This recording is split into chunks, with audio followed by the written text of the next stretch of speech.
So thanks for being here. Awesome. Okay, so we'll start out with our intros to our alumni panelists. And panelists, if you could just speak to, like what you thought you were going to be doing getting out of Northland, and then, what led you to where you are now. So Jane, you are up first. Hi, everyone. I'm Jane. Really hoping not to go first. Yeah, I mean, I guess I graduated and was hoping to get like a full time like teaching chemistry or maybe one other class. Being a brand new teacher, everyone's like, oh, you're science, you'll get hired right away. And no one in Wisconsin wanted to hire me because I think when I was interviewing, it was during the same time that like anyone who's looking to switch schools is doing their little shuffle. So then I like kept not getting the happy call back, but one of them called and was like, hey, there's this little school across the border in the UP that's looking for a science teacher. Do you want me to pass your info along? So I said, sure. And I was like, yeah, whatever, it can't hurt. And they're the ones that ended up hiring me. And so I'm like, sure, I can move to Michigan. It's the UP. It's like Wisconsin. Because I wanted to stay in the northern area. And I love it here. I like the environment of my school, and my colleagues are all wonderful. So I'm really happy I ended up here, even if I do now have 6 preps. But I also got to student teach in Scotland, which was an incredible experience. I was the first and I think the only student teacher who's gone so far from Northland. It was a new program right about my senior year. So I got to be the guinea pig to go. So I'm really hoping, especially with this tonight, I can encourage more people to go because it was an incredible experience. Awesome. And then there's all my info on the slide too. Thank you. Okay, Nori. Yeah, thank you for having me. And so where I thought that I would be going after Northland, my plan, I graduated winter semester. And I'm from the Ashland area and wanted to stay in the area. So my plan was to sub for second semester. And so I did that in wherever I could sub and as much as I could. And I got hired in Ashland the following year teaching second grade, which at that time, that was my preference to teach a lower grade. And I spent 5 years teaching in Ashland, second grade, loved it. Ashland's a bigger school. There was 7 second grade teachers. And so it was a really awesome team. And I really learned how to collaborate with other teachers really well and did a lot of outdoor teaching. They have a garden program that was underutilized. And so I spent a lot of time kind of building up that garden program and connecting teachers with the AmeriCorps members that we had there. And then last year, I decided to make the switch or to apply to Washburn. My family lives in Washburn and my daughter will go to school in Washburn. And so I had kind of an invested interest in the district. So I applied for 6th grade social studies and language arts, which was a little out of my comfort zone as far as teaching. I'd only taught 2nd grade, so I was planning more to stay towards early elementary, but got the position and I love it. It's very different from 2nd grade, obviously, but there's a lot of similarities. And so I've been here 2 years and I love it. So that's me. Perfect. Thank you. All right, Clayton. All right, so my kind of path towards education was a little sinuous at times. So leaving Northland, I thought that I would actually stay up kind of in the Northwoods, and then a job opportunity kind of fell through. So I graduated with a degree in geology. I ended up getting an internship out in San Francisco at the Presidio Trust, which is like the Army base turned national park where the Golden Gate Bridge is and Crissy Field is. And so I got a job out there, an internship out there right after college, which led to a job as an environmental consultant for an environmental consulting firm, worked there for a couple years. And then who was then my partner, now my wife, Clara Smyevsky, also a Northland alum from 2012.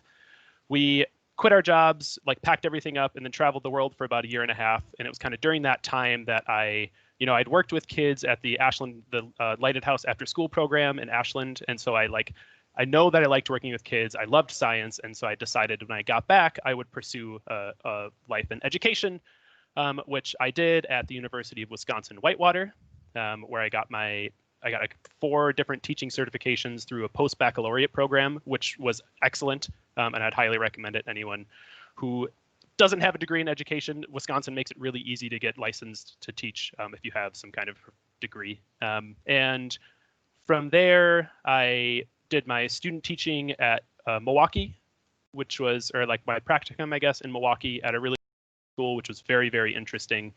And then I also did some student teaching in Jefferson, which is a small rural school outside of like in the Madison, Wisconsin area. And then because I was a post-baccalaureate, I was able to do my student teaching and take a job as a full-time teacher at the same time, because Wisconsin allows you to get an emergency license if you have a degree. So I got super, super lucky, and I landed this position where I taught chemistry, high school chemistry, and weather and climate for a semester. And then after that, we ended up moving up to Duluth because my wife, Clara, is in a PhD program up here. So I had to switch all my licenses over to Minnesota. And before I landed my job where I am now, I was a substitute teacher in the Duluth Public School District. I was a special ed paraprofessional for a semester. Both of those opportunities kind of helped me network within the school district to land the job that I have now, where I'm currently a 7th grade life science and outdoor education teacher at the charter school in Duluth, Minnesota. And this is my 2nd full year. I also accepted the position as the science curriculum coordinator this year, which I'm also very excited about. And that is me, and I'm done. You have such an interesting path, so I think it's really important to highlight that too. Okay, and John. Hi, everyone. My name is John Brady, and when I graduated from Northland, I had already moved away from the Northwoods. So I got married the December before I student taught, and like Jane, I student taught outside of Ashland. I went to Indiana, where my wife and I lived, and was able to work with Northland and the university here in Indianapolis, Butler University, to set up a student teaching gig. And then once that happened, that spawned my first job at New Augusta North in Pike Township here in Indianapolis. Did that for a couple of years, and then got a job teaching high school science. And it was there that I decided I wanted to pursue this administration thing and kind of cross over to the dark side. And so I did that, and was an assistant principal at a local high school here at Indianapolis Public Schools. And then now I'm the middle school principal, but it's an independent school, so they call it a middle division head. And this year, due to COVID, I get to teach again some classes. So I'm enjoying that curveball this year, and looking forward to talking with everyone today. Wow, that is a real curveball. Okay, so obviously we have a really wide kind of expanse of experience and situations happening. So just to get started, if you could each go through and just describe like what was a typical day before COVID, and what is your day like now? What kind of changes? What's your class schedule? What hasn't changed? Things like that. So I guess we can just go in the same order, if that's all right, Jane, if you'd be willing to start. Yeah, for me, we haven't actually changed all that much. Normally I have 7 periods a day in person, and we're still doing that. However, we have offered our students a virtual option as well. So I'm technically teaching twice as many classes this year because I have my in-person classes and then my virtual classes, which we mostly just have to make sure the kids are doing their work and then grade a couple of assignments that can't be automatically graded by the computer. But as far as like the biggest change for that is just finding that balance between keeping up with my in-person work and trying to stay on top of and keep track of my virtual classes, which was definitely a learning curve. That being said, we could also get shut down at any moment if we have a bunch of students suddenly get COVID. That's certainly also been a curveball, suddenly having kids out for 2-3 weeks at a time and trying to figure out, how do I keep this kid caught up? Do we move them to the virtual class online? Do I send packets home? It's been interesting. Right now we're technically in stage 4 in Michigan, so everyone has to wear masks all the time. We spray down the desks and wipe them down at the end of each hour, and the kids complain about wearing their masks. But at the same time, I think we did honestly transition to masks a lot easier than I was expecting. I was expecting to have to yell at kids a lot more than I do. So I'm happy with the way things are going. If we shut down and go completely virtual, it's going to be a whole nother story. And Jean, your district is not a one-on-one, correct? Like students, not every student has a device? Correct. And I have a Chromebook cart in my room that is completely empty right now, because my cart was the first one that was changed over by the IT to be able to work outside of our school building and on other people's Wi-Fi. So mine are the ones that got sent home for virtual kids that don't have devices. Luckily, I'm right next to the tech lab, so if I need to do stuff on the computer, as long as there's not another class in there, I can go in there.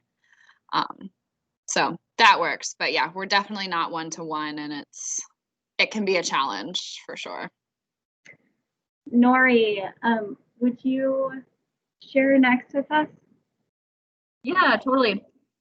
So before COVID, I teach 6th grade language arts and social studies, and last year, and we are in an elementary school yet, so it's a little bit different because we're technically middle school, but still in the elementary building. Last year, we really tried to structure it to be like their middle school experience, so that kids are alternating classes and switching rooms for different classes. So I would teach one period and then teach that same period again to the second section of 6th grade. We have a really small school. There's about 35 6th graders total this year. So there was a lot of switching going on. There wasn't a whole lot of opportunity to get outside of the classroom because we were having to stick to that pretty strict schedule of switching classes, and periods were not super long. This year, we started the year when school closed in the spring. We transitioned right away to everything on Google Classroom. We've been using that platform already in 6th grade, and so we just fairly seamlessly made that transition to fully doing everything through that and with Zoom. And we, my teaching partner and I, decided that we were just going to start out the year. We didn't know if we would be virtual or in person, but we wanted to start with a system that would work for any platform, and which is kind of good that we did, because we are offering virtual, blended, and in person. So we have all learning options that we're responsible for teaching.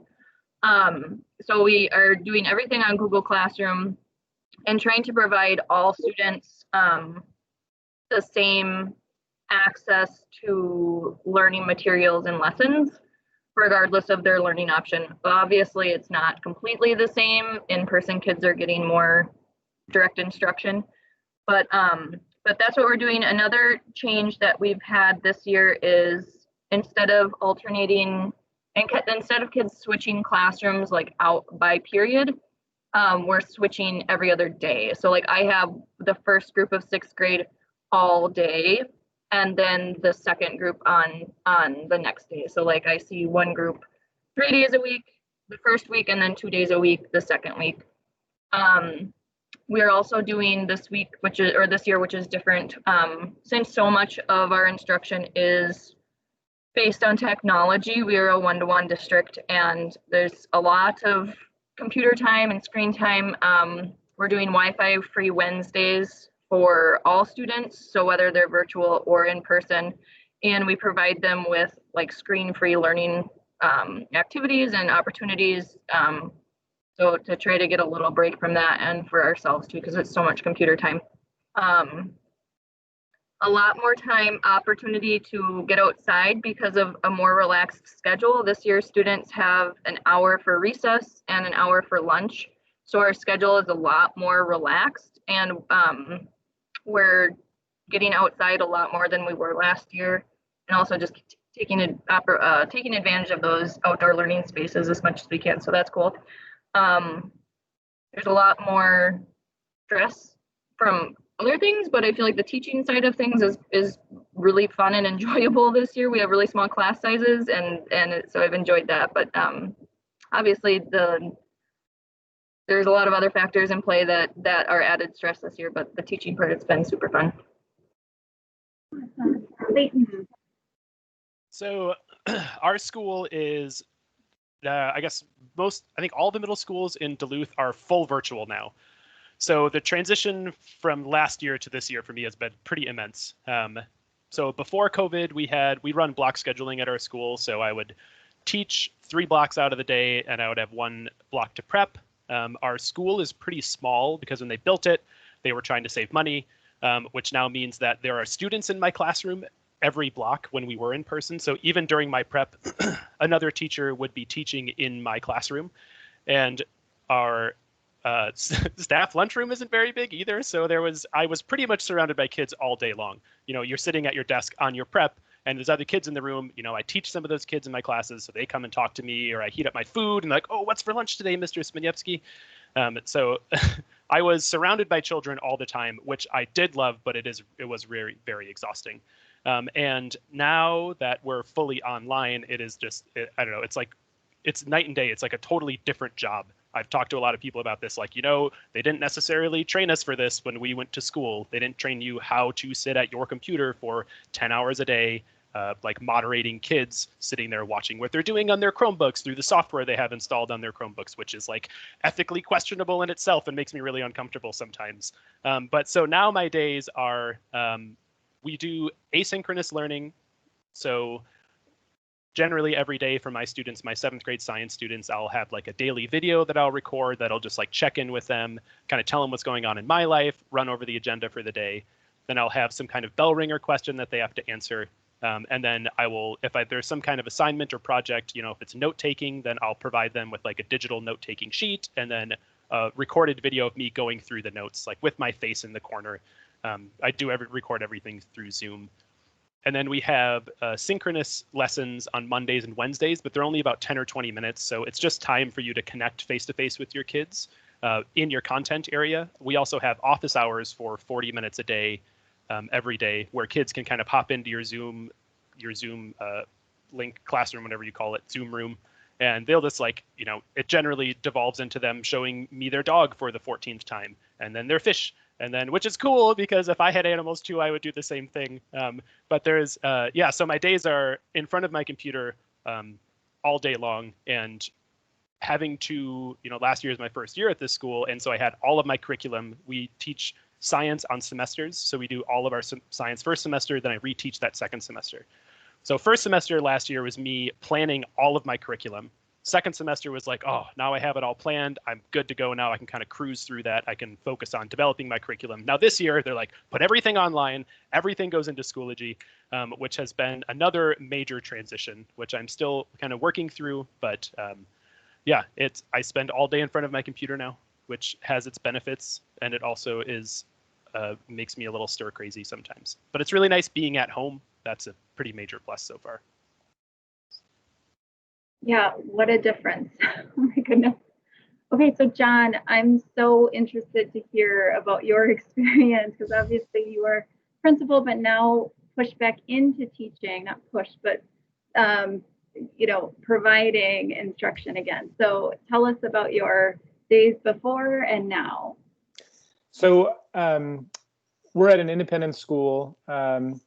And we're a small community, and so a lot of before was spent on building relationships and maintaining relationships. And so parents kind of had open reign in the building. They could walk in, and this year they're not allowed. So it's a much quieter, softer, relaxed school.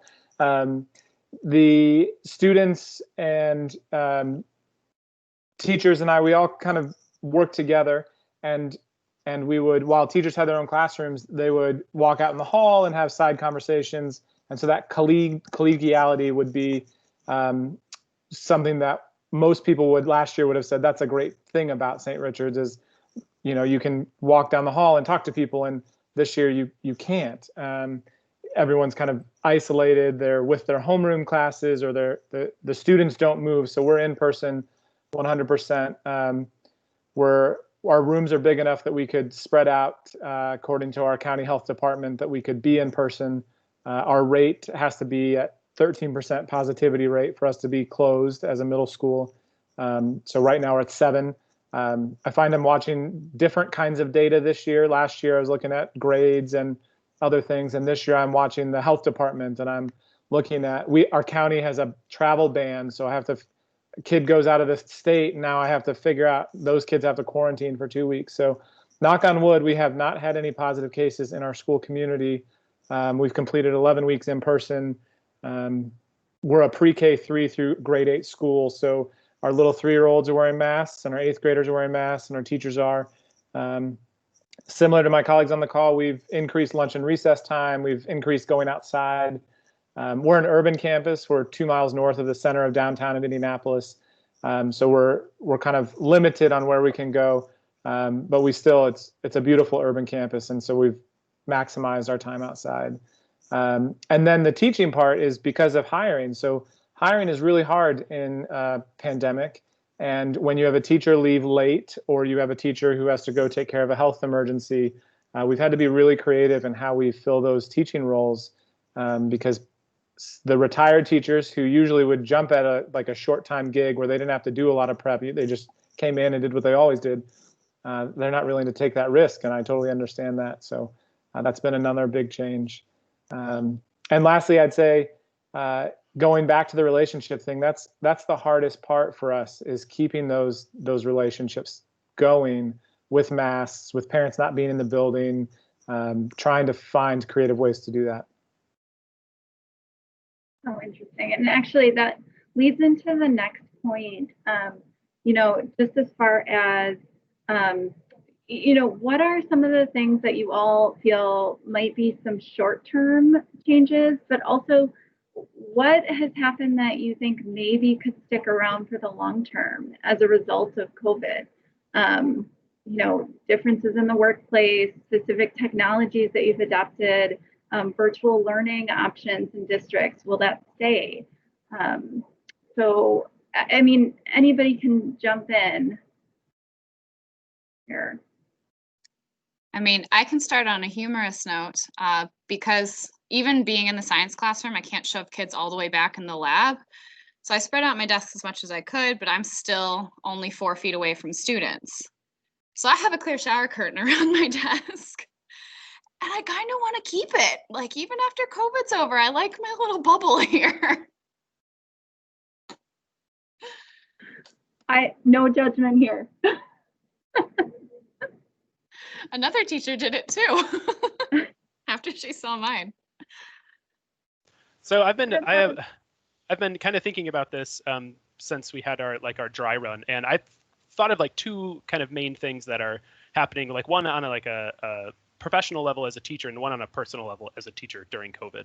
And I think the first thing would be like a short and long-term change is that my mother-in-law, Cecilia, she kept throwing around this term that necessity is the mother of invention. And I think that is like absolutely true, especially in COVID, and that it has, being that we switched everything virtually, there is now a huge emphasis on educational technology. And everyone was pushed into, it's like, all right, now you have to learn how to do this. Like, there's no more grumbling.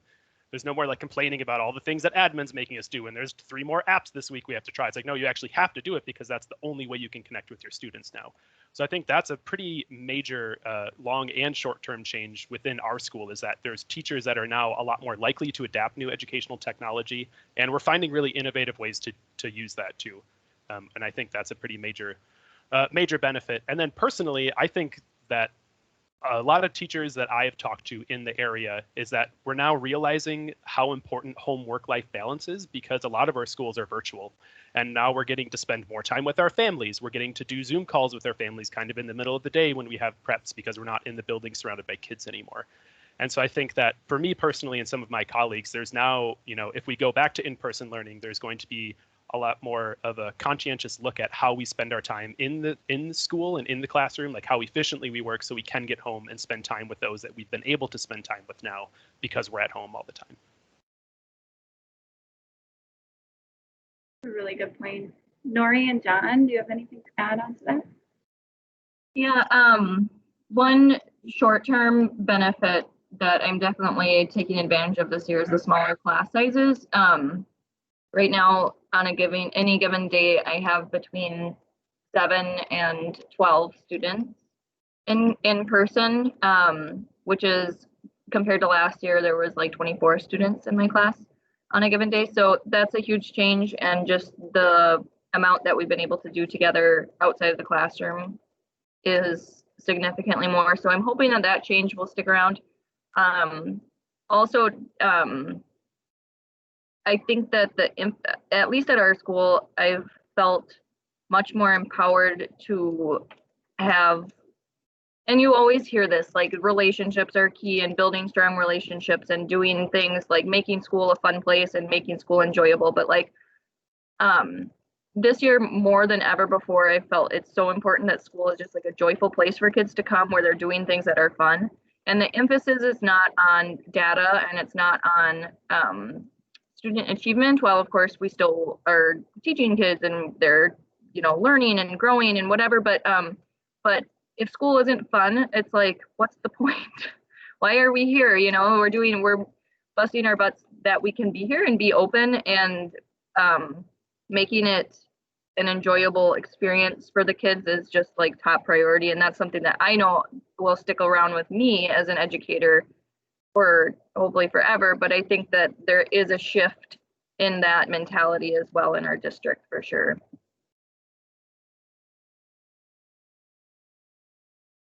John, did you want to add anything? We're going on to the next slide, and I guess I'm really interested in your perspective on this piece, specifically just as far as like hiring, what's been happening with that? You kind of alluded to it, full-time, part-time student teaching, hiring freezes, budget falls, stalled projects, like from an administration level, like where are things at with all of that? It's a great question. I think the biggest change is you're not doing things in person anymore. So an interview is on Zoom. We're interviewing for a head of school, and we have 3 candidates actually flying in from out of town. And that's a huge deal. And I think it's only happening because it's our head of school position. For our teaching positions, it's all via Zoom.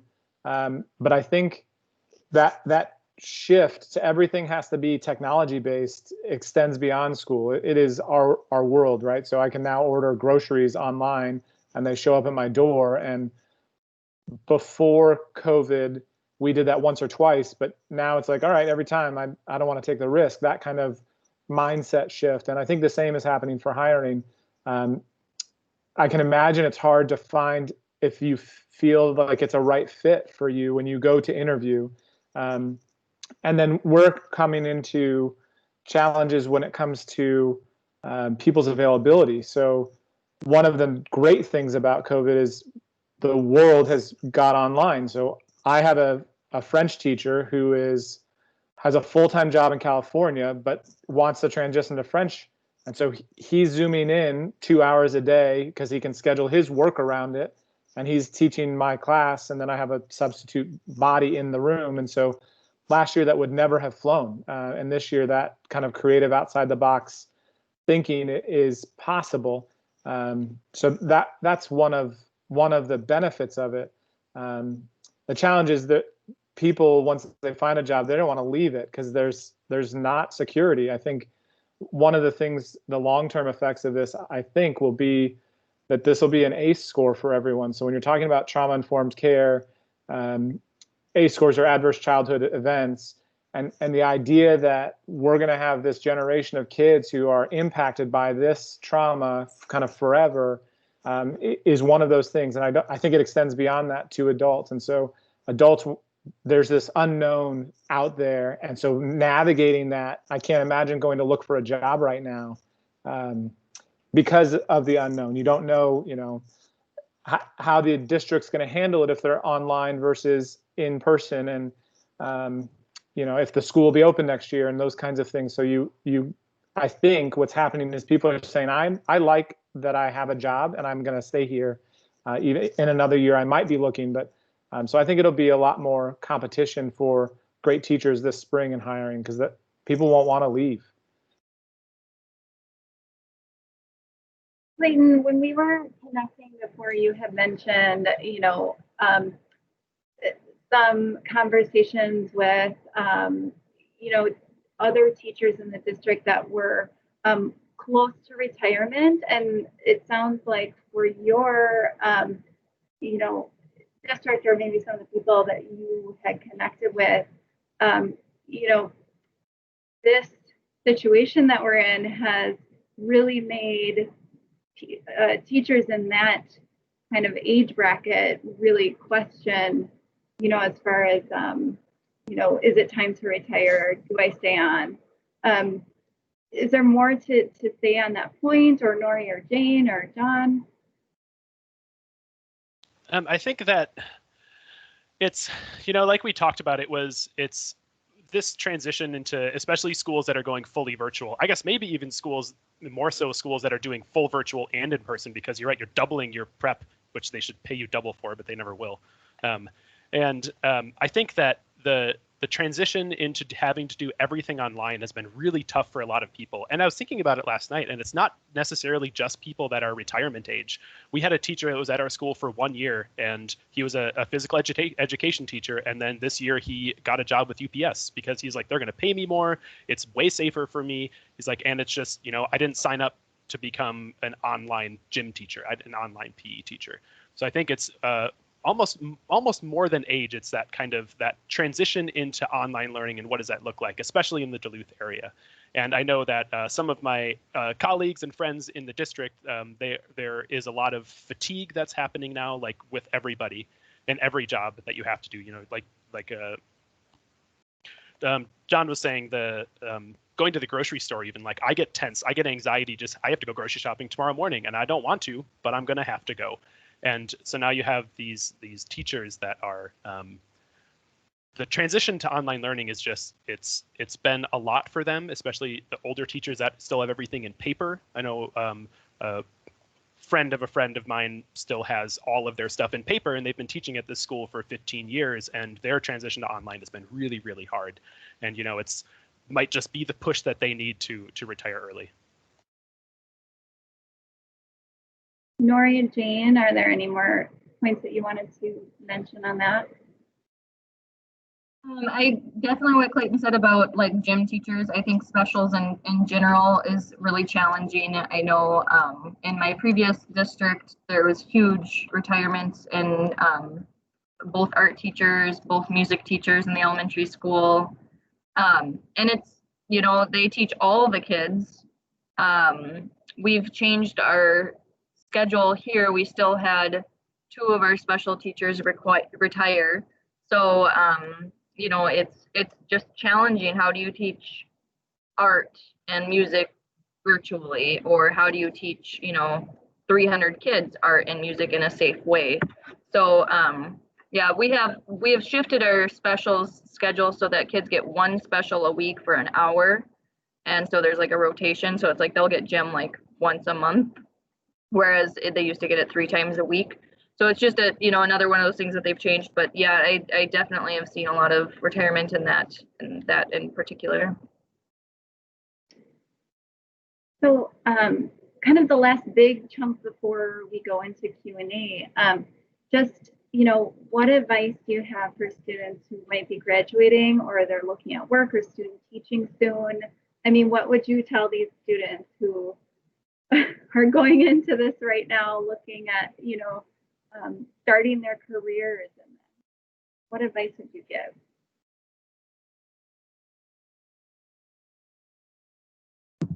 I can go. I was gonna, I think that this is something that goes, is not just a COVID thing, but the experiences that you have in your student teaching and the connections that you can make in that experience can be just super important when it goes to applying for jobs, and just to be as professional as you can be in that role.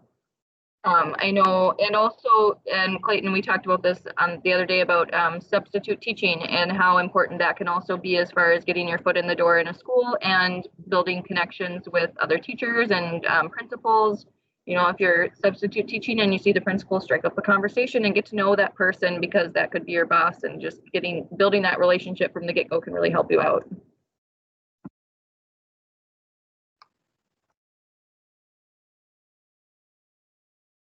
I think Clayton, you had said another kind of position was paraprofessionals. So, you know, looking at those types of positions, any of those assisting positions, would be really valuable. Yeah, absolutely. I would say that, you know, that experience in that I was working in like a level 3 DCD classroom in a middle school, and not only does it look good on a resume, but also as an educator to work one-on-one with kids in a special ed setting is hugely valuable. It's totally changed how I approach my classroom, how I approach like my curriculum planning, how I approach differentiation, because you get to know these kids one-on-one, and it looks good from an administrative standpoint too. They're like, oh, you understand differentiation because you've actually worked in a special education classroom. So that was hugely, hugely important. And then I guess one other thing that I'll throw in quick, since I currently have the mic, is being that, you know, we're in a COVID era now, and there are certainly going to be more like pandemics in the future that will cause similar like shutdowns of schools and states and things. I think that for students that are going through education programs right now, getting a familiarity with educational technology now and practicing it and using it in your student teaching environments will be nothing but beneficial for you. You know, going back to the conversation we just had about retirements, you know, it wasn't necessarily about generational gaps. It was about willingness to adapt educational technology. So my father-in-law, Stanley, he's retired now, and he was the educational technology director at University of Whitewater for years, like 2 decades. And he still knows more about this stuff than I do. And he is older than me, you know, so it's all about willingness to adapt and to integrate this ed tech into your classroom. So the more experience you can get with Canvas or with Schoology or Google Classroom or whatever kind of interesting ed tech that you can, it'll set you apart from your peers for sure. Perfect examples of what you need to put on your resume. If you have the experience, get those terms and you know, that experience on your resume for sure. Jane and John, is there anything you want to jump in on? I can jump in. I think kind of just general advice, pandemic or not, when I'm hiring, I want to see that somebody is professional all the time. Every single email needs to be properly written, needs to be in correct grammar. I also do a Google search for people's names to make sure that social media is not a mess. So just kind of general life stuff.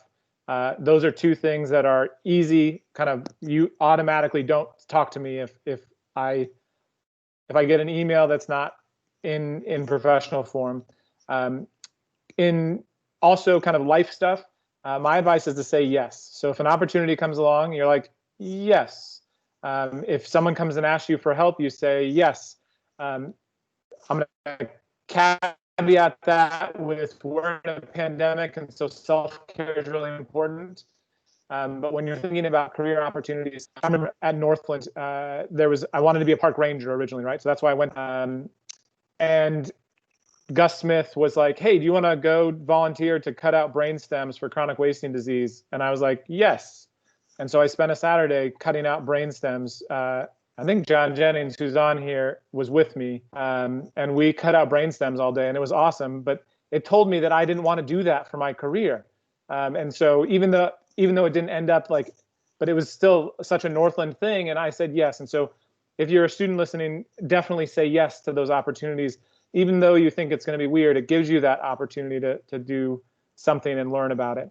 And the last thing I'd say is the gut check I had this summer when we were trying to plan what school would look like, was thinking philosophically about why I'm in education, and what drives me as an educator happens to be relationships. So figuring out, we had to commit to being in person, and that was the driver. So once we were able to figure out how to do that, the rest of it became doable, because that was what drove me. And so as you're going into it, think about, why did you pick this in the first place?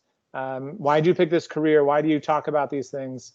Why do you want to go into education? And then hang your hat on that and come back to that and center on that. Because that'll get you through the like frustrating bang your head against your computer screen times where you're like, why do I have to do this 5,000 times and in 2 different ways, in person and online, et cetera, et cetera. So thinking about the why is really important.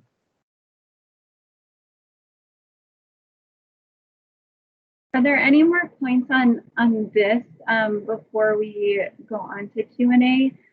Just, I think the one other thing that I wanted to make sure that we touch on is, as far as diversity, you know, experiences. And Clayton, you talked to this a little bit, but you know, how can a student, somebody going into the field, you know, what can they do to get that experience? How do they show that experience well in their materials or when they're interviewing? You know, how would you suggest?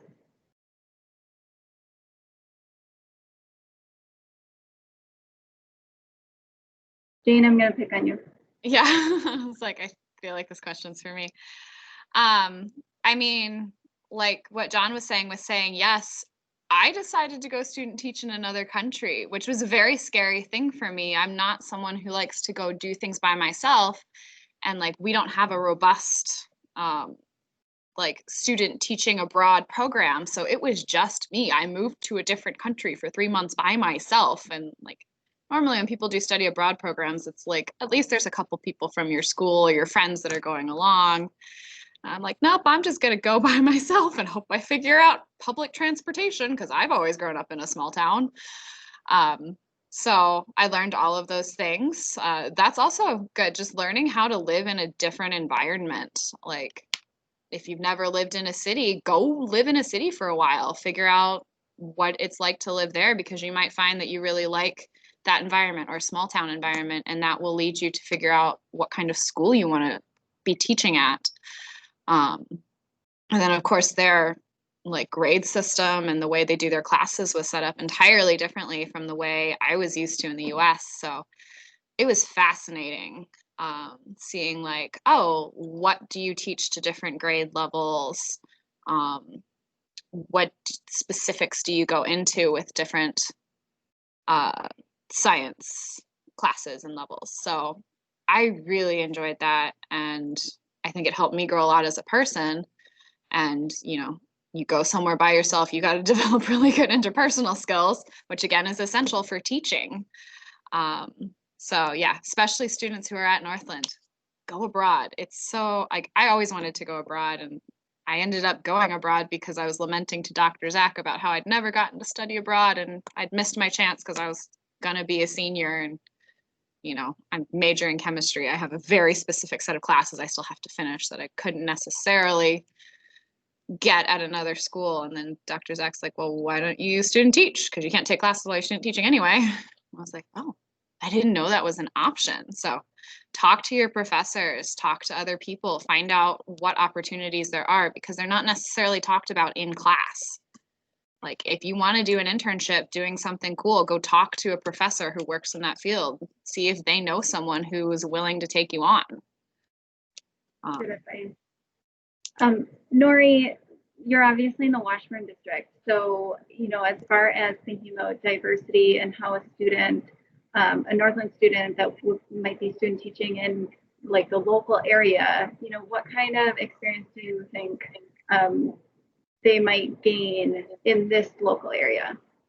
Yeah, so I did my student teaching in Bayfield and Washburn, but I did practicum in Ashland, and it was Ashland really interesting the huge differences between the different schools based on the communities that they are a part of. So Bayfield, you have the Red Cliff Reservation, which is a part of that community, and a huge population of students is from that reservation and Native American. Also in Ashland, similar. In Washburn, there's a much lower population of Native American students. So kind of learning to teaching students from those different cultures was very interesting, and learning how to feel like you can bridge that gap between the communities as far as contacting, going to the reservation, integrating Native American culture into your curriculum and into in your instruction. I just think it's super important, and I'm glad that I had those experiences, and so that I can bring that to Washburn as well. Okay, so we're opening it up. Questions, answers, comments, we want to hear from you. Jackie will be monitoring the chat if you would prefer to ask questions there rather than be recorded, but you are welcome to turn on your camera and just ask away. We've got a wealth of experience here. I know that we've got some alums on the line that are also educators. Would love to hear from any of you about your experience too. I've got a question. I'm a Northland grad. I'm John Jennings, Molly's husband. Yeah, that's me. I'm back in the classroom for the first time. I ran our farm here for 8 years, and I had taught previously for 4, and I'm back in the classroom, and this year is a lot different than how I remember teaching being. I'm really struggling this year with maintaining kind of a student-centered classroom rather than a teacher-centered classroom, because I feel like I'm just disseminating information, and we're trying to maintain social distancing in my classroom. We have kids 2 days a week, and then they're virtual for 3. I also have groups that are virtual for 5 days a week. But the days we're there, I want to be fun and do lab-based activities and hands-on things and group work like I've done in the past. But with social distancing, it's just very difficult. So I was just curious if, and I see that there's several science people on here, if they found ways to incorporate some more student-centered and active learning activities into their classroom.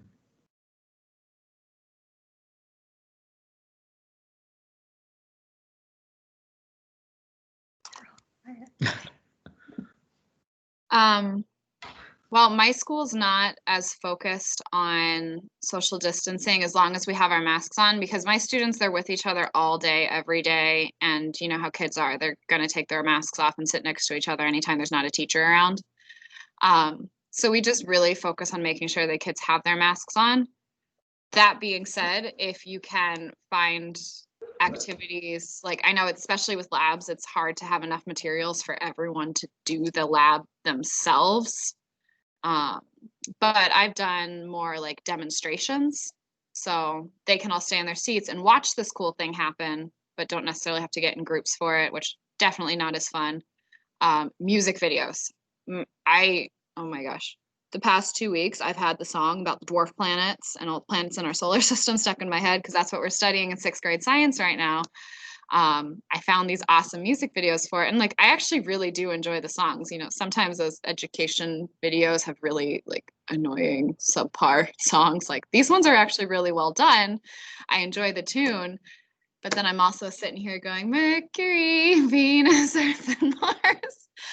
But the kids, especially the little ones, are so into it. Like the first day, they're kind of nervous. They're like, oh yeah, I'm into this song. And now like, I can't hear the music over the children singing. So yeah, work the music in there. They love it. Even my 9th graders today, I introduced them to a song, and some of them were like, yeah, this is awesome. That's saying something if you have 9th graders that are saying something is awesome. Clayton, I'm kind of interested to hear your feedback on this one, because you're fully virtual. So I would imagine for you, like, yeah, how do you do that? It is. I do, like, I don't know. I feel your pain because I had like 3 days this week, and I like apologize to my students every day. I had me recording a video. We're doing our anatomy unit. So the first notes was all about tissues. The second notes were all about organs. Third notes are all about organ systems. And it was 3 days in a row where I'm sitting there telling them about this stuff. And one way that I've kind of gotten around that is through individual projects is something that I've been doing, especially online. Like, we did our cells unit, and instead of me teaching them about all the different types of cells, I assigned each student randomly one of like 8 types of cells that are found in the human body. And then they made posters, like digital posters using Google Draw. And then I downloaded all the posters and I put them up on a website called Padlet, which is something that my partner introduced me to because she was at a conference, a microbiology conference, and that's what they use to show their posters for like these graduate student research. So I was like, oh, I could do this with my 7th graders. And so that was one way that I was able to they took control of it. Like, I gave them a template for a poster and said, okay, on this box, you need to find this information about your cell type. On this box, you need this information. And then at the end, I put them all up on Padlet and then had the students write down like 3 or 4 things they learned about each cell type based on looking through other students' posters. So that's the best I've gotten so far. In terms of like group work virtually, if you've discovered something, please let me know, because I am still at a little bit of a loss in terms of doing group work. But yeah, that's like my success story. Cool. I would just add another tool is called Flipgrid. It's a video idea, but it's the same thing where a student can create a video, you moderate it, and they can see it.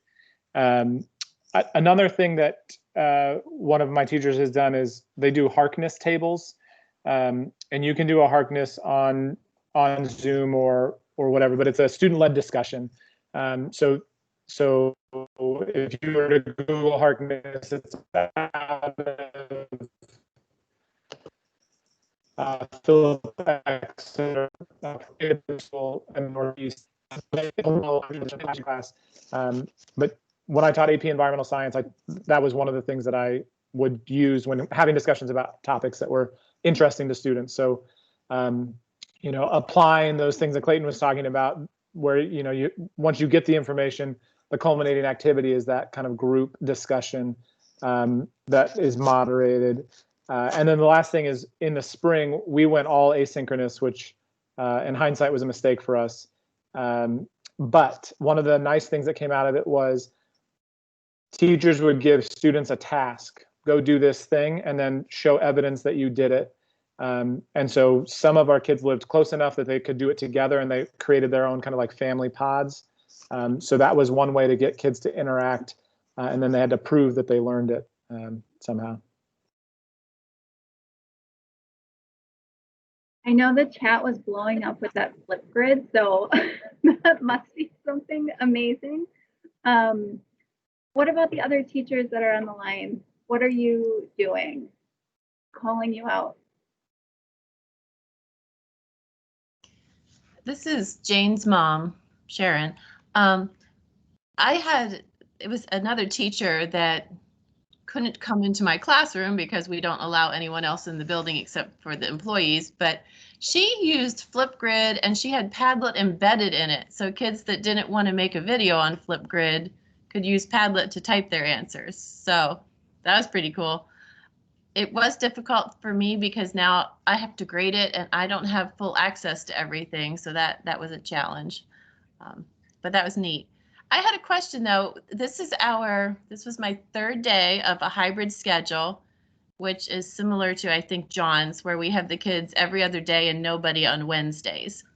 And I have a girl who, if she were in the room, she would, and she was not like this in person. She's very quiet. I never really talked to her, and I've talked to her more in the last 2 days than I have for the first 50 days.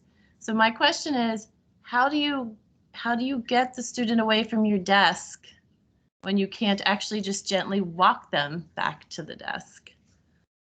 Yeah, if I tell her I don't have time, I mean, you can't do that.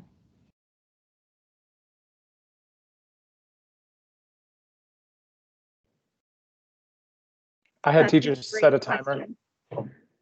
So I had teachers set a timer, and they would say, I need to give enough time for everybody to be able to speak and give an opportunity. So let's set a time. And then it was kind of limited in that way, as an example. But I think that a number of students definitely blossomed when they didn't have the peer pressure in the classroom, in ways that were unexpected, I think.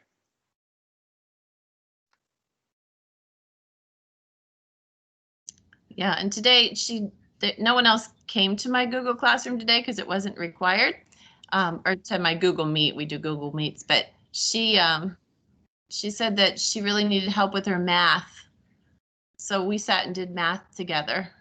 And again, I mean, I didn't have anything else to do, so we did that. But yeah, I'm kind of worrying about going forward, how I'm going to handle her if she's. And she told me she does not want to be in school at home. So it's just kind of sad. Yeah, well, during our digital office hours, I'll have students come in and they won't say anything. They will just be in my Zoom class with their camera on and their microphone on, but they won't talk. And I was like, you don't have to be here if you don't want to, but a lot of kids just want to see a face. Mm-hmm. It can get very awkward sometimes. That is definitely for sure, because I've run out of things to talk about with some of my kids.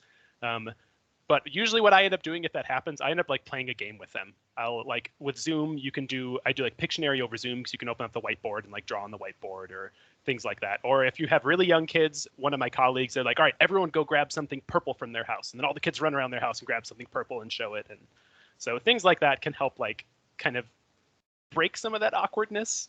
But with older kids, I don't know. I think older kids are just yeah, I don't need to be here. I'm out of here. When school closed in the spring, my colleague and I would host Zoom lunch bunches, social hours for the kids to join on that were totally optional, but we would do different themes. We got really into the Zoom backgrounds. So we'd do Harry Potter or Star Wars, and the kids would choose different themes that they wanted to do, and some of them would dress up, and then we would do a Kahoot that was based on the theme. So that was kind of a fun way to engage kids and have some of that social interaction. And Kahoot has been one of the most fun thing that is the top request that kids want to do in school this year. That's all they want to do is Kahoots. We have study skills classes, so it's supposed to be some computer-based stuff, doing social emotional learning study skills, and then homework time, so they don't get a full study hall. But the agri-science teacher, she has 7th grade, and 7th graders don't want to do work the last hour of the day for the last 20 minutes. So she does trivia day, and she's found that Quizlet has Quizlet Live, which is a game, and the kids love that one too. So Kahoot and Quizlet, definitely awesome trivia, but Quizlet especially, they have people make stuff based specifically on chapters, and you can find the questions to go with any chapter of any book, really, any textbook. So those are super fun for the kids. They really enjoy it. I wanted to do that this year, and they took my Chromebook, so now I'm I can't do Quizlet. Okay, you all are a super wealth of knowledge on all of these platforms and just technology resources. So we are at time, and I want to be conscious of everybody's time, but our panelists are more than happy to be contacted if you'd like to, continue the conversation or ask, a question that maybe you didn't feel comfortable asking, or X, Y, or Z. So feel free to take a screenshot of those email addresses that are up there, or connect with me and I can connect you. We are, again, beyond grateful for everybody's time, and we really appreciate you sharing kind of the snapshot of what's going on, and just from all these different perspectives, which has been wonderful. So thank you so much, everybody, especially our panelists, and those of you that engaged with questions and all of the above. So have a wonderful night. Thank you for attending. And let me know if you want to be connected. Have a great night, everybody. Thank you, everyone. Enjoy your evening. And thanks for having all you're us. doing in our classrooms. Just best of luck to you all. Stay safe. And happy Queeb, everybody. Happy Queeb, everybody. Happy Stay safe. Queeb. Have fun.